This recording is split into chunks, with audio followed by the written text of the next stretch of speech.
నీ వంటి వారు నాకు ఎవరూ లేరు యేసయ్యా. ఈ ప్రపంచంలో నువ్వు తప్ప నాకు ఇంకెవరూ లేరు యేసయ్యా.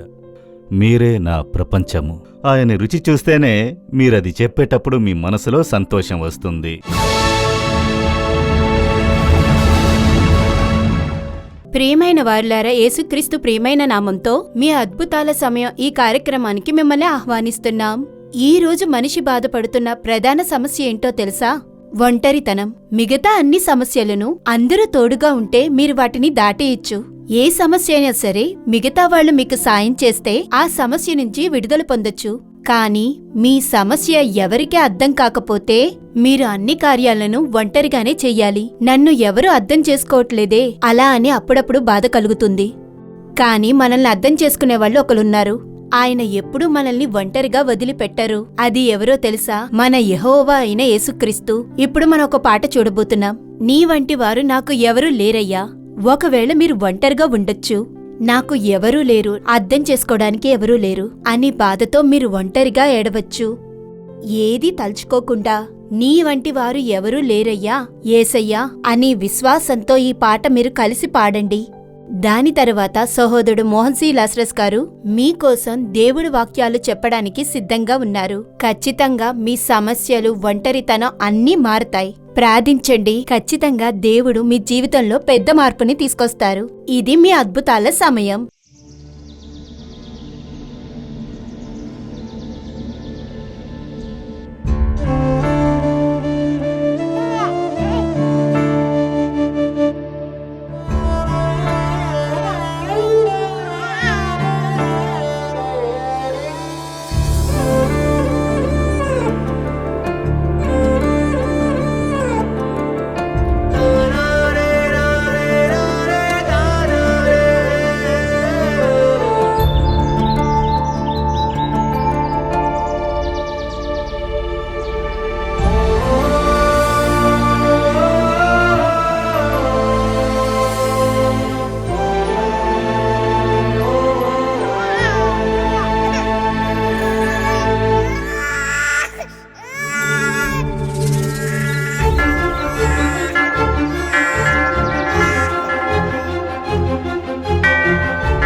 ప్రియమైన వార్లారా, యేసుక్రీస్తు నామమున మీకు నా ప్రియమైన ఆశీస్సులు. అద్భుతమైన ఒక పాటని చూశారు కదా. నీ వంటి వారు నాకు ఎవరూ లేరయ్యా, యేసయ్యా, నీ వంటి వారు నాకు ఎవరూ లేరు. ఈ పాట నా అనుభవం నుంచి రాయబడిన ఒక పాట. నేను దాటి వచ్చిన మార్గాలని తరచుగా నెమరవేసుకుంటూ దేవునికి కృతజ్ఞత తెలుపుతూ ఉంటాను. దేవుడు నన్ను రక్షించి పరిచర్యకు పిలిచి పరిచర్యలో నన్ను నడిపిస్తున్న మార్గాలు, వాటిని నేను గుర్తు చేసుకుంటూ ఉంటాను. ఎన్నో ఇబ్బందులు, ఎన్నో కన్నీరు, ఎన్నో సంతోషాలు, ఆనందాలు, ఎన్నో నిందలు, అవమానాలు, బాధలు, మనోవేదనలు, అదే సమయంలో ఉత్సాహము, బలము, సంతోషము అన్నీ కలిసిందే నా జీవితము. అందువల్ల మనం దాటి వచ్చిన మార్గములో కొన్ని సందర్భాల్లో హృదయము ముక్కలై చాలు యెహోవా అలా చెప్పేటటువంటి పరిస్థితులు నా పరిచర్య మార్గంలో వచ్చాయి. అక్కడ ఏలియా చెబుతున్నారు కదా, చాలు దేవుడా నన్ను తీసుకోండి అంటున్నాడు. ఆ విధంగా నేను పరిచర్యలో ఎంతగానో నలగొట్టబడి కలత చెంది ఒంటరైపోయిన పరిస్థితిలో ఆ విధంగా బాధపడిన సమయాలు నా పరిచర్య జీవితంలో ఉన్నాయి. అటువంటి ఒక సమయములో యేసు నన్ను నేరుగా కలిశారు. దేవుడు వచ్చి నా పక్కనే కూర్చుని ఆయన యొక్క చేతిని నా తల మీద ఉంచి ఆయన నన్ను చూస్తూ ప్రేమగా మాట్లాడారు. నీకు నేనున్నాను, నువ్వెందుకు ఏడుస్తున్నావు, నీకు నేనున్నాను, నువ్వు కలత చెందకు, ఇక నీకోసం నీ కన్నీళ్లు చిందించకూడదు. నీ కన్నీళ్లు చిందించబడితే అది దేశం కోసం, ఇతరుల కోసమే అయ్యుండాలి. నేను నీకు ఉన్నాను, నిన్ను నేను సంతోషంగా ఉంచుతాను అని దేవుడు మాట్లాడారు. నీకు నేనన్నీ అయి ఉంటాను అన్నారు. ఆ రోజు, ఆ సమయం నా జీవితాన్ని తిరగవేసింది. ఆ రోజు నుండి నేను యేసుతో ఇంకా క్లోజ్ అయిపోయాను. అప్పుడు ఏ కార్యం ఉన్ననూ సరే ఆయన దగ్గరకు వెళ్ళి నేను మాట్లాడతాను. నాకు సంతోషంగా ఉంటే నేను సంతోషంగా ఉన్నాను దేవుడా అని చెప్పి ఒక ఫ్రెండ్తో మాట్లాడిన విధంగా నా ఆనందాన్ని ఆయనతో పంచుకుంటాను. నేను దుఃఖంగా ఉంటే దేవుడి దగ్గరకు వెళ్ళి ఈ కార్యము నాకు దుఃఖంగా ఉంది, నాకు మనోవేదనగా ఉంది అని అది ఆయనతో మాట్లాడతాను. నాకు నీరసాన్ని తీసుకొచ్చేటటువంటి ఒక కార్యము ఉంటే దాన్ని దేవుని వద్ద ఈ విధంగా నాకు నీరసంగా ఉన్నది, ఆ విధంగా దాని గురించి కూడా నేను ఆయనతో మాట్లాడతాను. దేనిని నేను దాయను. జీవితంలో కొన్ని కొరతలు, తప్పులు ఏర్పడినను అది వెళ్ళి చెబుతాను, తప్పు చేశాను, తప్పు జరిగిపోయింది, నేను ఈ విధంగా మిమ్మల్ని దుఃఖపరిచానే, మీ చిత్తము లేకుండా చేశానే, ఇటువంటి ఒక తప్పు చేసేశానే, ఆ విషయాన్ని నేను మనసు విప్పి ఆయనతో మాట్లాడతాను. అప్పుడు దానికి తగిన సలహాలను ఆయన ఇస్తారు. ఆ విధంగా నా జీవితంలో ఆయనకు తెలియకుండా చాటుగా దేన్ని నేను ఉంచింది లేదు. అన్నిటినీ నేను ప్రార్థనలో ఆయన పాదాల వద్ద కూర్చుని మాట్లాడుతూ ఉంటాను. అందుకే నా వ్యక్తిగత ప్రార్థనా సమయము నా జీవితంలో ఒక తీయటి సమయము. నా దేవునితో కూడా నేను మాట్లాడుట, నేను ఆయనతో మాట్లాడుతూ ఉంటే ఆయన నాకు దానికి సమాధానము ఇస్తారు. దేవుడు చెబుతారు, నువ్వు భయపడకు, నేను నిన్ను పరిశుద్ధపరిచి కాపాడుకుంటాను, నేను నిన్ను బలపరచడానికి కూడా ఉంటాను. ఇవన్నీ చూసి భయపడకు, నాకు జరిగినవే నీకు జరుగుతున్నాయి. ఈ విధంగా ప్రతి కార్యంలోనూ ఆయన నన్ను ఓదార్చి నడిపించినందువల్లనే నేను ఈరోజు పరిచర్యలో నిలదొక్కున్నాను. నేను ఏం చెయ్యాలని ఇష్టపడుతున్నారు దేవుడా అని అడిగితే ఆయన ఇష్టమేంటో చెబుతారు. ఇవన్నీ నువ్వు నాకు చెయ్యాలి, ఇవన్నీ నేను ఇష్టపడుతున్నాను, నాకు చేస్తావా అంటారు. అందువల్ల నా జీవితాన్ని అర్పించుకొని నాకు ఇష్టం వచ్చినట్టు పరిచర్యను చెయ్యను. నాకు ఏది ఇష్టమో అది పరిచర్యలో చెయ్యను. మీరు ఏమి ఇష్టపడతారో దాన్నే నేను పరిచర్యగా చేస్తాను. మీరు ఏం చెబుతారో అదే చేస్తాను పరిచర్యలో దేవుడా అని. నేను ఏం చెయ్యాలనుకుంటున్నారు అని అదే ప్రతిసారి నేను నా ప్రార్థనా సమయంలో అడుగుతాను. అప్పుడు దేవుడు చెబుతారు, ఇది నేను ఇష్టపడుతున్నాను, ఈ విధంగా చెయ్యి, దీన్నే నేను ఎదురు చూస్తున్నాను అని చెబుతారు. ఆ విధంగా యేసుతో పాటు ఒక దగ్గర సంబంధంలో వచ్చిన తర్వాత నా జీవితంలో అన్నీ ఆయనే అని అయిపోయింది. అన్నీ ఆయనే. ఆ విధంగా నా జీవితం మారిపోయింది. ఏదో కావాలంటే ప్రార్థించడం, పరిచర్యలు ఏదో కావాలంటే ప్రార్థించడము, ఒక ప్రసన్నత కోసం, అభిషేకం కోసం ప్రార్థించడం కాదు. ప్రతి నిమిషము, ప్రతి క్షణము ఆయన నాకు కావాలి. నా పరిచర్య కార్యంలో మాత్రం కాదు, నా వ్యక్తిగత జీవితంలోనూ, నా వ్యక్తిగత జీవితంలోని సకల కార్యములలోనూ ఆయన నాకు కావాలి. ఆయనకు తెలియని ఒకటి నా జీవితంలో ఉండకూడదనుకుంటాను. అన్నిటి గురించి మనసు విప్పి దేవుని వద్ద నేను మాట్లాడతాను. దేవుడెప్పుడూ దేనిని తప్పుగా అర్థం చేసుకోరు. అదే ఆయన గొప్ప ప్రేమ. మన కొరతలను, తప్పులను చెప్పి నేను తప్పు చేశాను, మీకు చిత్తము లేనిది చేశాను, ఈ విధంగా చేశాను అని చెప్పినా కూడా దేవుడేమో ఓదార్చి నేను నిన్ను కాపాడుతాను, పరిశుద్ధపరుస్తాను అని తర్వాత క్షణమే దాన్నుండి ఒక ఓదార్పునిచ్చే మాటను చెప్పి ఓదార్చి తీసుకొస్తారు. అదే యేసుక్రీస్తు. ఆ ప్రేమ వల్లే ఆయన్ని వదిలి రావాలన్నటువంటి మనసు మనకు రాదు. ఆయన ప్రేమ అంత గొప్పది. ఆయనతో మీరు స్నేహం చేస్తే ఆ యేసుని మీరు మీ జీవితం నుండి తీసేయలేరు. నేను ట్రావెల్ చేస్తున్నప్పుడు కూడా ప్రార్థన చేస్తూ ఉంటాను. ట్రావెల్ చేస్తున్నప్పుడు ఆయనతో మాట్లాడుతూ వెళ్ళాను. ఒక కార్యాన్ని చూసినప్పుడు దేవుడా ఇలా జరుగుతుంది ఏంటి అని అడుగుతాను. చిన్న చిన్న కార్యాలకు కూడా న్యూస్ చూస్తున్నప్పుడు దేవుడా ఏంటి ఈ విధంగా ఇక్కడ జరుగుతోంది, దీని కార్యము ఏంటి, నేను ఏం చెయ్యాలి అలా అడుగుతాను.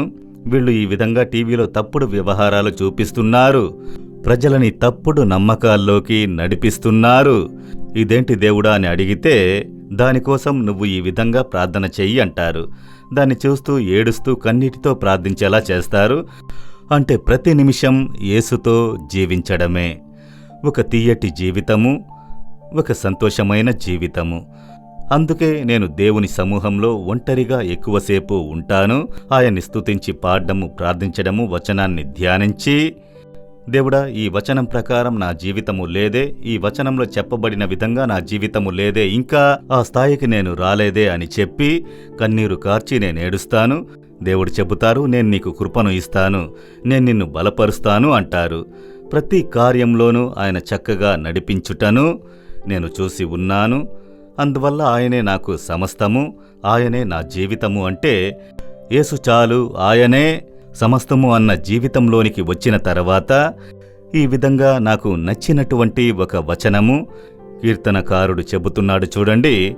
73వ కీర్తన 25వ వచనములో, ఆకాశమందు నీవు తప్ప నాకు ఎవరున్నారు, నీవు నాకుండగా లోకములోనిది ఏదియూ నాకు అక్కర్లేదు. యేసు యేసు యేసు యేసు యేసు. ఎవరు లేకపోయినా నేను జీవించగలను, యేసు లేకుండా నేను జీవించలేను. దేన్నైనా పోగొట్టుకుంటాను, యేసుని పోగొట్టుకోలేను. ఆయనే నాకు సమస్తము, నా ఆనందము, నా సంతోషము, నా బలము, నా ఉత్సాహము, నా ఆరోగ్యము, నా జ్ఞానము, సమస్తము ఆయనే. ఆ విధంగా ఆయనకు దగ్గరైనందువలన దేవుడా మీరు లేకుండా నేను జీవించలేను, మిగిలినవన్నీ నా జీవితంలో రెండవది, మీరే నాకు ముఖ్యము. ఈ లోకంలో మీరు తప్ప నాకు ఏదీ ఇష్టము లేదు, మీరే నా హృదయానికి నచ్చినవారు. ఆ విధంగా దేవుని వద్ద మనసు విప్పి మాట్లాడ్డము. ఆకాశమందు నీవు తప్ప నాకు ఎవరున్నారు. పరలోకానికి వెళితే దేవుని దూత ఉంటాడు, అక్కడ వెలుగు ఉంటుంది, బంగారంతో రోడ్డు ఉంటుంది, కిరీటాలు.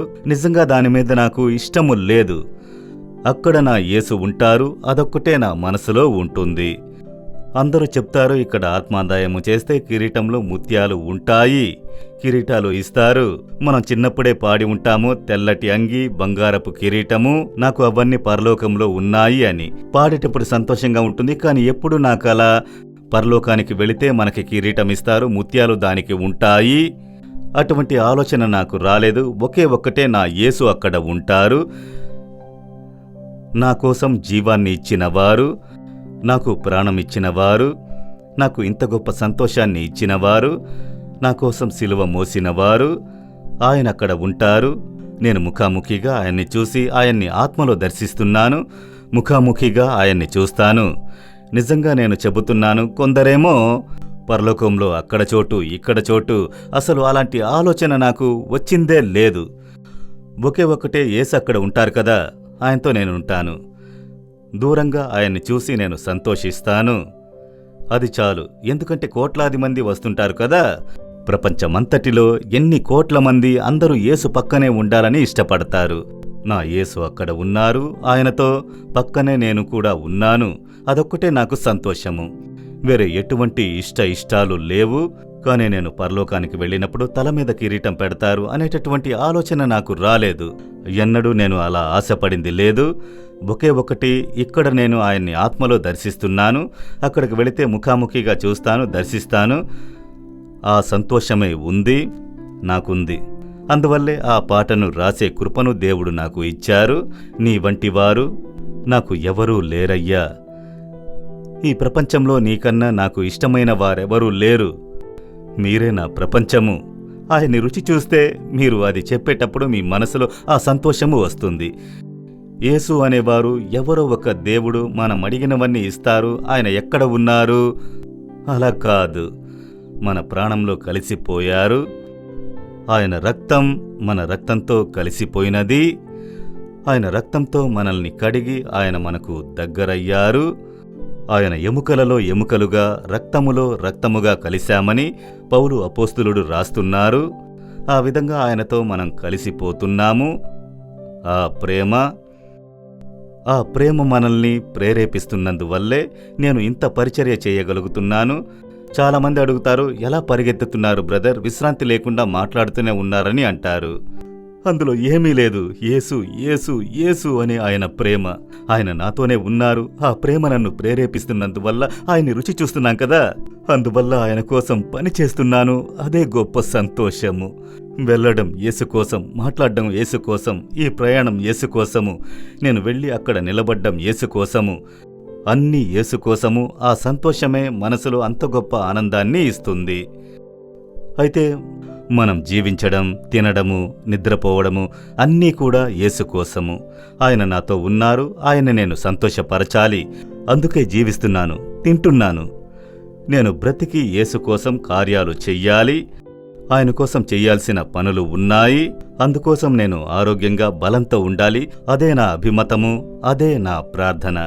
ఆయన కంటే నాకు ఇష్టమైనది ఏదీ లేదు. అందువల్లే దేవుడు ఈ పాటను నాకిచ్చారు. నీ వంటి వారు నాకు ఎవరున్నారు యేసయ్యా? నా సర్వము మీరే. నా లైఫ్లో సర్వం మీరే. మీరు లేకుండా నాకు ఏదీ లేదు దేవుడా అని చెప్పాలి. మీరు ఆయన్ని రుచి చూడండి. ఏదో ఒక దేవుడు మనం అడిగితే ఇస్తారు. ఆ విధంగా యేసుని చూడకండి. మీతో పాటు కలిసిపోయి జీవించాలి అని అనుకునే ఒక పరలోక తండ్రి. ఒకవైపు చూస్తే తండ్రి ప్రేమను చూడవచ్చు, ఇంకోవైపు చూశారంటే తల్లి ప్రేమను చూడవచ్చు, ఇంకొక వైపు చూశారంటే ఒక స్నేహితుడి యొక్క ప్రేమను అర్థం చేసుకోవడాన్ని మీరు చూడవచ్చు. ఆయనలా మనల్ని అర్థం చేసుకునేవారు ఈ లోకంలో ఎవరూ లేరు. Nobody will understand you better than Jesus Christ. ఆయనలా మనల్ని అర్థం చేసుకునేవారు ఎవరు? అస్సలు లేరు. అటువంటి వారు లేరు. ఆ విధంగా ఆయన మిమ్మల్ని అర్థం చేసుకునేటటువంటి మంచి ఫ్రెండుగా మీ చేయి పట్టుకుని మిమ్మల్ని ఆయన నడిపిస్తారు. ఇంకొక వైపు చూశారంటే పెద్దన్నయ్యలాగా, ఎల్డర్ బ్రదర్లా ఉండి తన చిన్న తమ్ముళ్లకు సహాయము చేస్తున్న విధంగా సహాయము చేస్తారు. ఇంకొక వైపు ఆయన్ని చూశారంటే ఒక మంచి టీచరుగా ఉండి చక్కగా బోధించి, ఇది ఇలా చెయ్యాలా, చెయ్యని చక్కగా బోధించి ఆయన మిమ్మల్ని నడిపించుటను మీరు చూడగలరు. ఇంకొక వైపు చూశారంటే ఆయన మంచి కాపరిగా ఉండి గొర్రెలను ఎలా కాపాడుతున్నారో అదే విధముగా మనల్ని కాపాడుతూ రక్షించే కాపరిగా ఉంటారు. ఆయన్ని రకరకాలుగా మీరు అనుభవించవచ్చు. మీ లైఫ్లో ఏ పరిస్థితుల్లో ఎవరైనా సరే ఆయన మీకోసం ఉంటారు. అదే యేసుక్రీస్తు.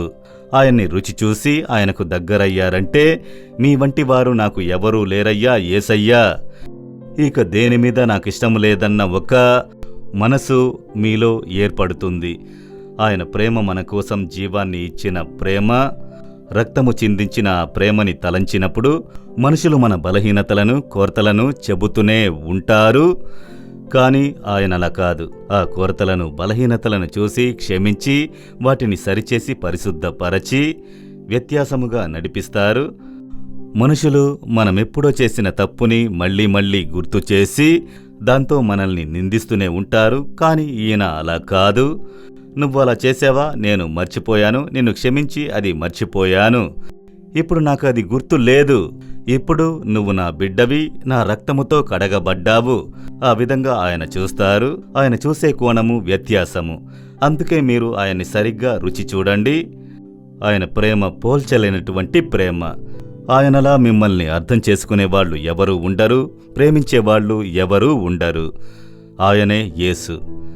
ఆయన్ని మీ లైఫ్లో ఒక్క క్షణం కూడా విడవకుండా తోడుగా ఉంచుకోవడానికి చూడండి. మిమ్మల్ని అర్పించుకోండి. ఈరోజు ఒక ప్రార్థన చేద్దాం. దేవుడా, అటువంటి మీరు లేకుండా నేను లేను, మీరే నా లైఫ్, నా జీవితము, నా ప్రపంచం మీరే దేవుడా, అటువంటి జీవితం నాకు ఇవ్వండి అని అడుగుతారా? అలా కనులు ముయ్యండి, ప్రార్థన చెయ్యండి. యేసు, నా కోసం మీరు పడ్డ బాధలు, నా కోసం మీరు చిందించిన రక్తము, మీరు తిన్న దెబ్బలు, స్వీకరించిన అవమానాలు, నిందలు, వీటన్నిటికీ సమానంగా నేనేం చేస్తాను? మీరు నాతో పాటు ఉండాలి దేవుడా. ఒక తండ్రిగా, తల్లిగా, స్నేహితుడిగా, పెద్దన్నయ్యగా, మంచి బోధకునిగా, మార్గదర్శిగా, మంచి కాపరిగా, మంచి యజమానిగా మీరు నాతోనే ఉండాలి, ఎల్లప్పుడూ ఉండాలి, 24 గంటలు ఉండాలి. మీరు మాత్రమే నా దేవుడు, మీరు మాత్రమే నా సంతోషము, మీరే నాకంతా దేవుడా. అటువంటి ఒక అనుభవంలో నేను మీతో జీవించడానికి కృపను ఇవ్వండి, మాకు కృపను ఇవ్వండి దేవుడా. ఎవరెవరు ప్రార్థిస్తున్నారు, ఈ కుమారునికి, ఈ కుమార్తెకు కృపను ఇవ్వండి దేవుడా. మీతో కలిసి జీవించేటటువంటి ఆ అనుభవాన్ని ఇచ్చి ఆశీర్వదించండి. ఈ రోజు నుంచి కొత్త హృదయాన్ని ఇవ్వండి, కొత్త ఆత్మను ఇవ్వండి. యేసుతో కలిసి ఉండే ఆ అనుభవాన్ని ఇచ్చి ఆశీర్వదించండి. యేసు, మీరు తప్ప వేరే ఏ ఇష్టాలు లేవు, మీరే నాకు అంతా అని చెప్పేటటువంటి ఒక జీవితాన్ని ఇచ్చి ఆశీర్వదించండి. ఎంతో గొప్ప సంతోషం, ఎంతో గొప్ప ఆనందము. ఈ ఆనందాన్ని ఎవరు పోగొట్టుకోకూడదు, ఈ సంతోషాన్ని ఎవరూ పోగొట్టుకోకూడదు. ఇప్పుడు చూస్తున్నా, ప్రార్థిస్తున్న ఒక్కొక్కరు కూడా సంతోషాన్ని, ఈ అనుభవాన్ని పోగొట్టుకోకూడదు. ప్రతి ఒక్కరికి ఆ అనుభవాన్ని ఇచ్చి ఆశీర్వదించండి దేవుడా. మీరే మాకు అంతా, మీరే నాకు అంతా, మీకే మేము అర్పించుకుంటున్నాము. యేసుక్రీస్తు నామమున ప్రార్థిస్తున్నాము. Amen, amen. ప్రియమైన వారలారా, ప్రతిరోజు దేవునితో అలా మాట్లాడండి. ఏదో వెళ్ళి ఇది కావాలి, అది కావాలి, ఏదో విన్నపాలు అవన్నీ కాదు. మనసు విప్పి ఆయనతో మాట్లాడి ఆయనతో కలిసి ఉండండి. ఆ తర్వాత ఆయనే చెబుతారు, దీనికోసం ప్రార్థన చేయి, దానికోసం ప్రార్థన చేయి అంటారు. దానికోసం ప్రార్థన చేస్తూ ఉండండి. చాలా ఒక తీయటి అనుభవము అది. ప్రార్థనా సమయము ఒక తీయటి సమయంగా ఉంటుంది. ప్రతిరోజు మీ జీవితంలో ఆ సంతోషాన్ని మీరు అనుభవించవచ్చు. దేవుడు అటువంటి అనుభవాన్ని మీ జీవితంలో ఈ రోజు నుంచి మీకు ఇచ్చెదరుగాక. ఆమెన్. మరిన్ని వివరములు, ప్రార్థన అవసరతల కోసం సంప్రదించండి. యేసు విడిపించుచున్నాడు పరిచర్యలు, నాలుమావడి, తూతుక్కుడి జిల్లా 628211. మా ఫోన్ నంబర్లు 9487734603, 8106072222, info@jesusredeems.org. దేవుడు మిమ్మును దీవించునుగాక.